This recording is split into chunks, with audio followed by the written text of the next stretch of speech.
RJD की बात करें, बीजेपी की बात करें, चाहे बीएसपी की बात करें, तीनों नए कैंडिडेट हैं। और हमारे साथ आरजेडी के कैंडिडेट सुधाकर सिंह हैं, जो बिहार सरकार के पूर्व मंत्री रह चुके हैं और आरजेडी के विधायक भी हैं। सुधाकर जी, चुनाव पर बात करेंगे पूरी तरह से कि इस चुनाव में किस तरह की तैयारी है, क्या आपको कोई कंपटीशन दिख रहा है कि नहीं बक्सर में? बक्सर लोकसभा में चुनाव में मेरे लिए कोई चुनौती इसलिए नहीं है कि वहाँ भारतीय जनता पार्टी के पास स्थानीय रूप से कोई लड़ने वाला तैयार नहीं था। तो पहले जैसा बाहरी आदमी भागलपुर से जिस तरह से वहाँ सांसद थे अश्विनी चौबे, उसी तरह से इन लोगों ने गोपालगंज से वहाँ एक पूर्व विधायक को भेजा है लड़ने के लिए। ठीक वैसे ही बहुजन समाज पार्टी के पास भी कोई स्थानीय कैंडिडेट नहीं था, वो भी बाहर से पटना से किसी को भेजा है लड़ने के लिए। तो ये जो बाहर से जाकर बक्सर में लड़ रहे हैं लंबे समय से, इसीलिए वहाँ उपेक्षा का शिकार हुआ है। वह अपनी पार्टी और अपनी सरकार से बक्सर के लोगों के लिए मदद नहीं हासिल कर पाए और दुर्भाग्यपूर्ण तरीके से बक्सर किसी भी मामले में पीछे चला गया। जहाँ तक हम लोग हैं तो हम लोग स्थानीय वहाँ के विधायक भी हैं, उसी लोकसभा में हमारा विधानसभा पड़ता है और लगातार हम लोगों के बीच में ही काम करने का अवसर, किसानों का, नौजवानों का, मजदूरों के बीच में काम करते हैं। तो ये हमारे लिए कोई चुनौती नहीं है लोकसभा चुनाव इस बार का, और बक्सर में निश्चित तौर पे हम लोग चुनाव भारी मतों से जीतेंगे। अश्विनी चौबे का टिकट काटकर मिथिलेश जी को दिया गया, कहीं ना कहीं कुछ तो सर्वे हुआ होगा बीजेपी का जिसके कारण मिथिलेश जी को दिया गया बक्सर से और अश्विनी जी का कटा। देखिए, सर्वे में साफ था कि सुधाकर सिंह वहाँ राष्ट्रीय जनता दल से बढ़त बनाए हुए हैं, तो भारतीय जनता पार्टी को लगा कि कोई हम नया प्रयोग करें। पुराने कैंडिडेट के खिलाफ एंटी इनकम्बेंसी था, अश्विनी चौबे लगातार वहाँ अनुपस्थित थे और विकास के मामले में कोई रुचि नहीं था। उनके कोई ऐसी योजनाएं नहीं थी जो कहा जाए कि ये बहुत ही, जबकि वो केंद्र में लगातार 10 साल में मंत्री भी रहे, स्वास्थ्य मंत्री होते हुए भी वहाँ एक योजना आई थी हॉस्पिटल बनाने का, जिसको भागलपुर शिफ्ट करा दिए थे। तो उनकी चिंता भागलपुर को थी लेकर के, बक्सर को लेकर नहीं था। और बाकी लोगों से शायद राय लिया होगा लोग कि कोई लड़े मेरे खिलाफ स्थानीय स्तर पे, तो सब लोगों ने मना कर दिया, जिसके चलते वही नए लोगों लाए हैं लोग। अश्विनी चौबे रहते तो कंपटीशन टफ था आपके लिए? अश्विनी चौबे अपने लिए चुनौती है, वो अपने आप डिजास्टर हैं, अपने स्वयं के लिए भी और अपनी पार्टी के लिए भी। वो जहाँ रहते हैं वो एक वहाँ पर माहौल को ख़राब करने वाले लोग हैं। एक तरह से कभी किसी ज़माने में भागलपुर इस देश का मैनचेस्टर माना जाता था, जहाँ सिल्क उत्पादन का सबसे बड़ा केंद्र था 90 के दौर में। आज भागलपुर कहाँ है? भागलपुर का नाम कोई नहीं जानता। तो ये जहाँ जाते हैं वहाँ वो स्वयं अपने आप में डिजास्टर हैं, उनके रहने नहीं रहने से बहुत फ़र्क नहीं पड़ता। लेकिन वो तो कह रहे हैं कि बक्सर अभी भी, बक्सर को वो नहीं छोड़ेंगे। अब वो अपने राजनीतिक पुनर्वास के बारे में कह रहे होंगे कि मेरे जाने के बाद भी कोई उनके लिए, भारतीय जनता पार्टी उनके बारे में पुनर्वास के बारे में सोचे कि टिकट कटा है तो कुछ दे दे, क्योंकि ये लोग सत्ता के बिना रह नहीं पाते। सत्ता ही इनकी पहचान है और लंबे समय से सत्ता में रहे हैं, तो उनकी पीड़ा स्वाभाविक है।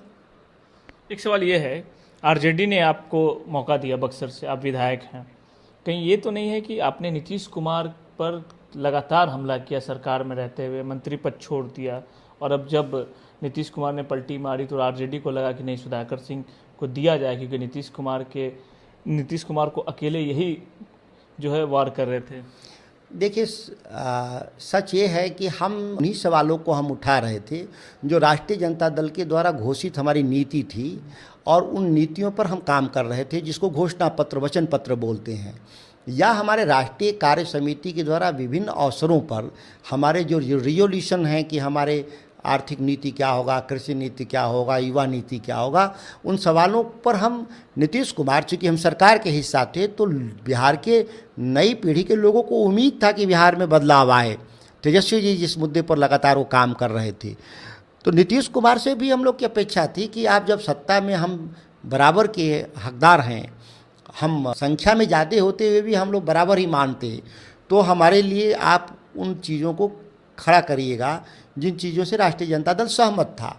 कृषि रोड मैप की विफलता का सवाल हो, मंडी कानून का सवाल हो, या हमारे मिनिमम सपोर्ट की गारंटी का सवाल हो, ये तमाम ऐसे सवाल थे जो राष्ट्रीय जनता दल के एजेंडा थे, जिस पर हमको काम करना था।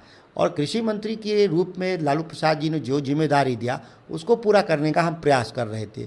नीतीश कुमार को अन्यथा लग रहा होगा, इसलिए कि वो कई ऐसे सवाल थे जो उनके ज़माने में नहीं हुआ था, तो उनको लगता था कि हम फेल कर गए थे। अगर हम राष्ट्रीय जनता दल और सुधाकर के कहने से करेंगे तो इसका श्रेय राष्ट्रीय जनता दल को जाएगा, सुधाकर को जाएगा। इसीलिए वो लगातार मना कर रहे थे उन अच्छे कामों पर जिस पर सर्वानुमति थी बिहार के लोगों की कि ये सभी काम होना चाहिए, जिसकी मैं चर्चा कर रहा हूँ। आप मुद्दे की बात करते हैं, मुद्दे की बात पर सवाल भी करते हैं सरकार में थे तो, लेकिन आपकी पार्टी जो है इस बार जो चुनाव में नहीं लगता है कि कई ऐसे कैंडिडेट को उतारी है जो जीतने लायक भी नहीं है?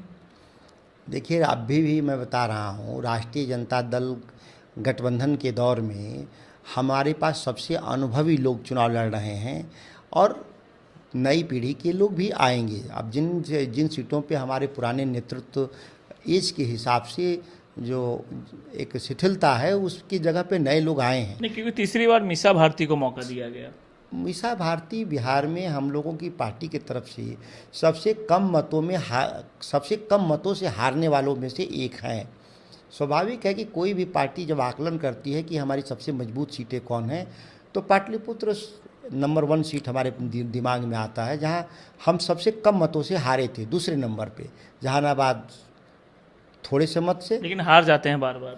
देखिए, परिस्थितियां जो बिहार में पहले थीं, तो क्या आज परिस्थितियां हैं भाजपा के लिए? अब तो भारतीय जनता पार्टी संघर्ष कर रही है देश में कि कैसे हम पुराने सीटों को हम बरकरार रख लें, और इसके लिए वो लगातार ईडी और सीबीआई का जो दुरुपयोग कर रहे हैं। कई राज्यों में दलों को तोड़ा, कई राज्यों के मुख्यमंत्री को जेल भेजा चुनावी समय में।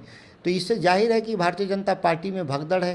तो स्वाभाविक है कि हम बिहार में जब परिणाम एनडीए के खिलाफ जाएगा, तो हमारा पाटलिपुत्र जैसी सीटें तो ताकतवर सीटें हैं जहां हम परिणाम हमारे पक्ष में आएंगे। मीसा भारती का एक बयान है जिसमें उन्होंने कहा कि हमारी महागठबंधन की अगर केंद्र में सरकार आती है तो जेल भेजेंगे सबको। हमारी पार्टी बदला लेने वाली पार्टी नहीं है। हम विंडिक्टिव पॉलिटिक्स में हम लोग बिलीव नहीं उनके बोलने का तरीका तो यही लग रहा था। मैं ये कह रहा हूँ किन संदर्भों में उन्होंने कहा है, ये हम लोगों समझने का प्रयास करेंगे। लेकिन जहाँ तक हमारे राष्ट्रीय अध्यक्ष लालू प्रसाद जी के बारे में कहा जाता है कि वो शंकर के अवतार हैं, अपने दुश्मनों को भी माफ़ कर देते हैं। और कई अवसरों पे आपने देखा होगा नीतीश कुमार कई बार धोखा दिया उनको, फिर भी उनको माफ़ किया और छोटे भाई के रूप में उनकी भूमिका को स्वीकार कर लिया। आपको लगता है लोकसभा चुनाव के बाद फिर माफ़ कर सकते हैं? देखिए, एक बात तो राष्ट्रीय जनता दल और हमारे नेता ने कहा है कि हम पार्टनरशिप के रूप में कोई भी आए, हम किसी को रोक नहीं रहे हैं। लेकिन मुख्यमंत्री के पद पे तो कोई राष्ट्रीय जनता दल समझौता नहीं करने जा रहा है। नहीं, 2 बार तो समझौता कर लिया आप लोग ने। तब की परिस्थितियाँ और अब की परिस्थितियाँ में इस बात का अंतर को आपको रखना होगा कि हमको सीधी सी बात थी कि देश के केंद्रीय राजनीति में नरेंद्र मोदी को हटाना हमारा प्रमुख लक्ष्य था, और इसके लिए हम लोग कोई कुर्बानी देने को तैयार थे और दिया भी हम लोगों ने। लेकिन अब तो लोकसभा के चुनाव के बाद तो नरेंद्र मोदी निपट चुके होंगे, तो हमारे लिए तो कोई चुनौती नहीं है। हमारे लिए तो बिहार का विकास महत्वपूर्ण मुद्दा हो जाएगा, और उन परिस्थितियों में हम बिहार की सत्ता स्वयं पार्टी हमारी संभालेगी। रोहिणी आचार्य को दिया गया टिकट, बीजेपी आरोप लगा रही है कि किडनी के बदले टिकट, आखिर ये कहाँ तक सही है? और कई तरह के सवाल पैदा हो रहे हैं, परिवारवाद पर आरोप लग रहा है आप लोगों पर, क्योंकि रोहिणी आचार्य, मीसा भारती। सम्राट चौधरी के जीवन के कुछ भूलों में से सबसे बड़ी भूल है इस तरह का बयान देना। उनके पद और उम्र के हिसाब से इस तरह का बयान शोभा नहीं देता।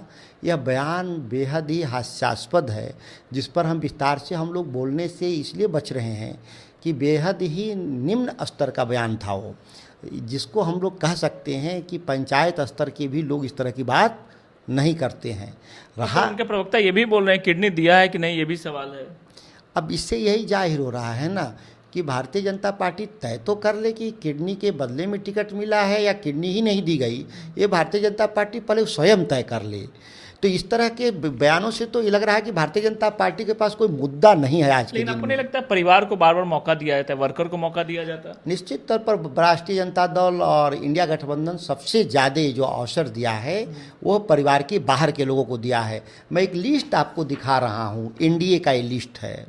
इसमें 6 भारतीय जनता पार्टी के लोग जिनके पिता सांसद रह चुके हैं और 4 एलजेपी के लोग रामविलास पासवान जी के बेटे चिराग पासवान, उनके दामाद अरुण भारती और दिनेश सिंह की पत्नी बीना सिंह, और ये चौथा इनका संभवी चौधरी जो अशोक चौधरी। तो 5 में से 4 लड़ रहे हैं परिवार के आधार पे। आपने पूरा लिस्ट बना के रखा है ये? हाँ, ये 13 लोग एनडीए के 13 लोग चुनाव लड़ रहे हैं, जिसमें प्रमुख रूप से संजय जायसवाल के पिताजी मदन जायसवाल सांसद थे, अशोक यादव के पिताजी हुकुमदेव नारायण सांसद थे, सीपी ठाकुर के बेटे विवेक ठाकुर सांसद का चुनाव लड़ रहे हैं, रविशंकर प्रसाद जिनके पिताजी ठाकुर प्रसाद बिहार भाजपा के अध्यक्ष थे।